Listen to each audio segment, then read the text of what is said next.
Interesting facts about famous people.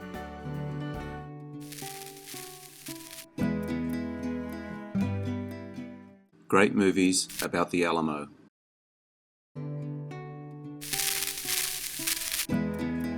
As a subject, the Alamo probably represents the best of the West, men and women with honor, courage and sacrifice against the odds. Few place names evoke more emotion, somehow touches you to your core. So much at stake against incredible odds, with a list of characters that's a who's who of heroes at the time. Davy Crockett, William Barret Travis, and James Bowie holding off the Mexican forces. Let's delve into these wonderful movies today. Let me know what you think in the comments. If you enjoyed this video, hit the notification button to get my new videos. Head over to my channel if you want to check out my many other videos. The link is in the description. Please take a moment to like and subscribe to the channel as well. I really do appreciate it. Let's get into it. Martyrs of the Alamo, 1915. Oldest surviving Alamo movie. Impressive battle sequences that were groundbreaking during the silent film era. Produced by D.W. Griffith, the director of Birth of a Nation. Martyrs of the Alamo is also, unfortunately, infused with racial ideology. The distinction between the good guys and the bad guys are established along racial lines. Later Alamo movies would include Tejanos among the defenders of the Alamo, but Martyrs of the Alamo depicts the Alamo as a struggle between hardy American pioneers and petty Mexican officers. Douglas Fairbanks in this film, in an uncredited role as Joe, Texan soldier. Since Fairbanks was a leading player on the New York stage at this time, and about to make his screen debut as the star of The Lamb, such an uncredited and unidentifiable bit is unlikely. Since Fairbanks was a leading player on the New York stage at this time, but not impossible.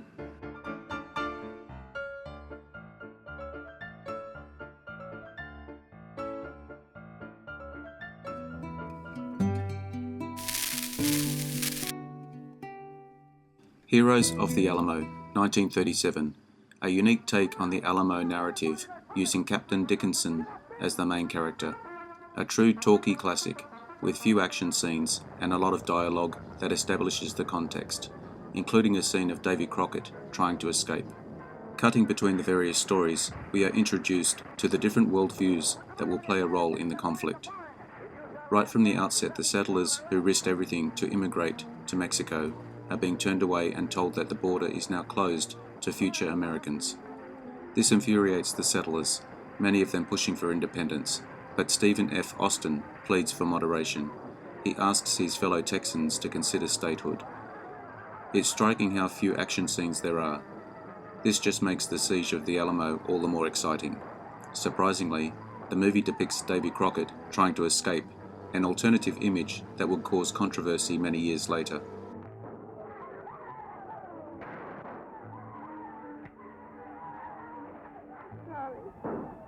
Anne, I never did take you to New Orleans.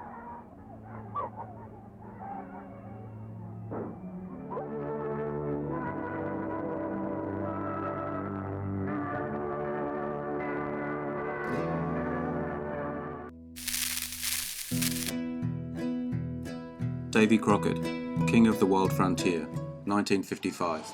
Depiction of the Alamo featuring Fess Parker, arguably Disney's most successful and lucrative film ever. Davy Crockett, after years of fighting Indians, river pirates, and rival congressmen, sets out on just one other adventure. He reads about the Texas Revolution in a newspaper, about fellow Americans in need of help. While on his way to the Alamo with his best friend, Russell, he befriends a Louisiana swindler and Indian outcast. The band of four learns that the Alamo has already been surrounded by thousands of troops, but they persist anyway. Crockett and his companions ride past the Mexican encampments and into the Alamo. They are immediately greeted by the leadership there, William Barret Travis, who is struggling to keep the morale of the men up. Jim Bowie informs Davy Crockett that the Alamo garrison needs more men and supplies to hold off the Mexican army, while Houston reorganizes his army. If they cannot hold off Santa Anna, the Texas cause will be lost.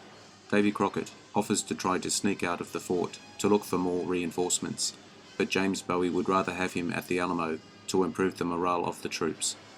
Under the leadership of James Bowie, and with the renewed spirit that Davy Crockett's presence brings, the Texans hold off the Mexican army while they wait for reinforcements. The rest is history.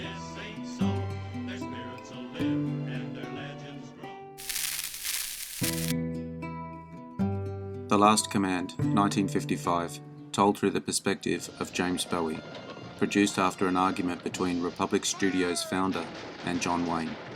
James Bowie, a loyal Mexican citizen, rides into town one day and finds that it is eerily quiet. He learns that a lawyer, William Barret Travis, was arrested by the local governor. The Texans are divided on how to deal with Mexico's heavy-handed government.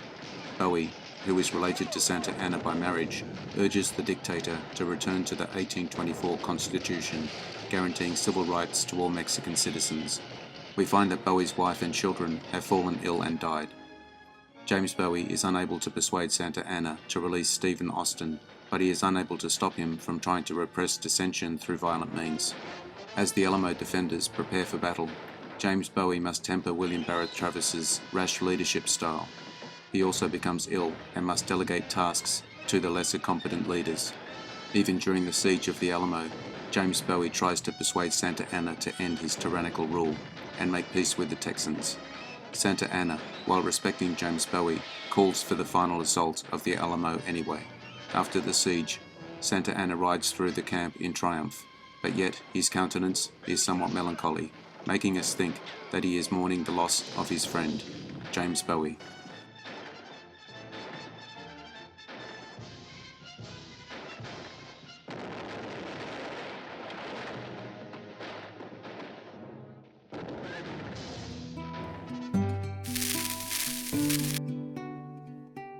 The Alamo, 1960, directed by and starring John Wayne, the first Alamo movie to win an Oscar. The Alamo established Texas as a land representing the simple hopes and dreams of the characters it portrays. The monologues from the lead characters of Davy Crockett, James Bowie, and William Barret Travis express the motivations of the various groups participating in the Texas Revolution. Davy Crockett, a man known for his way with words, is unable to express consistently why he came to Texas, but somehow he is drawn to the land, and throughout the story he continues to search for meaning. James Bowie is a man who has fallen in love with the people as much as the land. Texas is his adopted homeland, a place where people live for today. William Barret Travis, full of ambition, sees Texas as a bright new opportunity to found a new Republican government. All of these men, for one reason or another, view Texas as the physical manifestation of their dreams. Without going over the events of the conflict, men with different dreams are unable to set aside their differences and rally behind a common cause. They die at the Alamo, but their dreams remembered forever.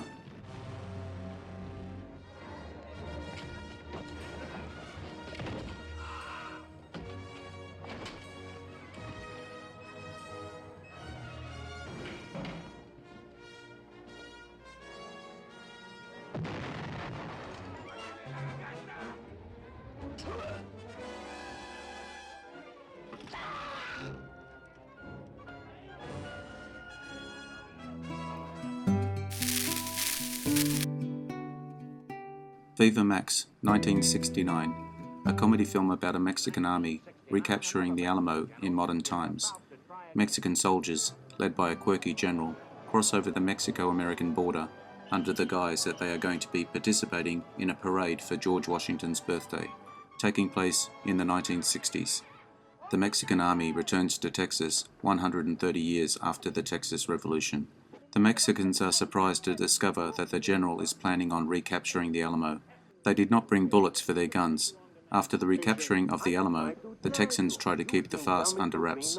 They call up the National Guard to force the Mexicans to leave the Alamo. They are also told to engage without ammunition. The reason the general recaptured the Alamo was because his pride was hurt after his girlfriend scoffs at his leadership abilities. The National Guard and the Mexicans face off, both without bullets in their guns.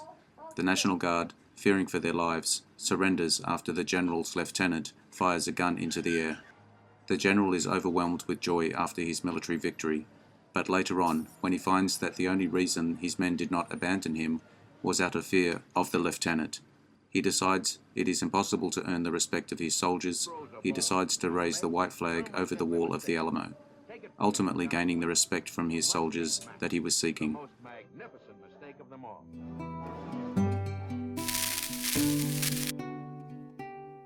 The Alamo, 13 Days to Glory, 1987.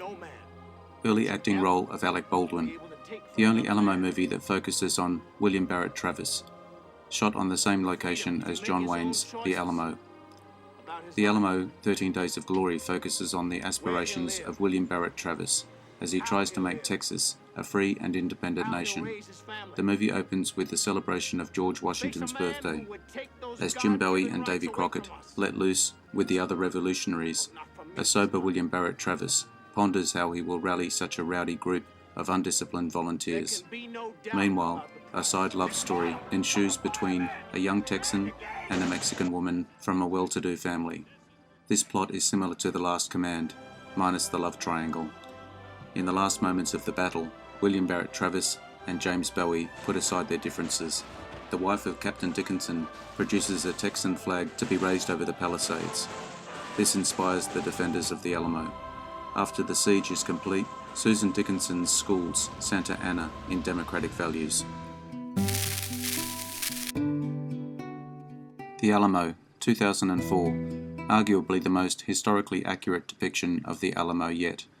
Billy Bob Thornton in the role of Davy Crockett. Starting with the aftermath of the siege, we already know that the defenders of the Alamo will all be killed. Cut backwards in time, a partially inebriated Sam Houston tries to draw Washington politicians to the Texas cause. The only person he is able to inspire is Davy Crockett. James Bowie and William Barret Travis prepare for conflict with Santa Anna, who is mobilizing his troops. The Texans debate whether they can negotiate with the dictator. It becomes apparent that the Texans must form their own government, but do they have enough time? We already know that the Alamo will fall to Santa Anna. The question is if the sacrifices made by the Alamo will be in vain. It's apparent that none of the Alamo defenders are interested in sacrificing their lives for Texas independence. Davy Crockett arrives at the Alamo, thinking the fighting is already over. William Barret Travis plans on starting a new life with his son after the war is over. James Bowie, whose family recently died, doesn't seem to care whether he lives or not. Sam Houston learns that the Alamo has fallen. He must lead an impatient army, eager to seek revenge as soon as possible. Houston resists threats of desertion and waits for the perfect time to engage with the Mexican army. Ultimately, the sacrifices made at the Alamo brought Sam Houston's army the time he needed to win the war.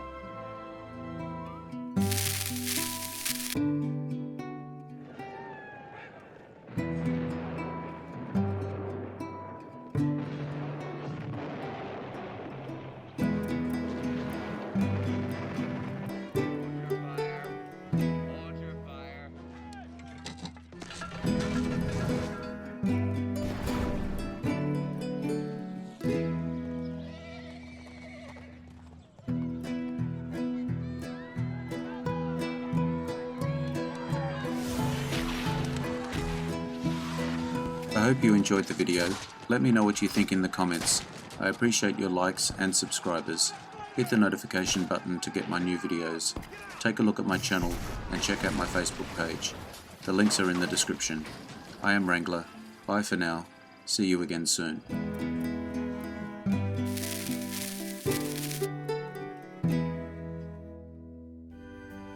Interesting facts about famous people.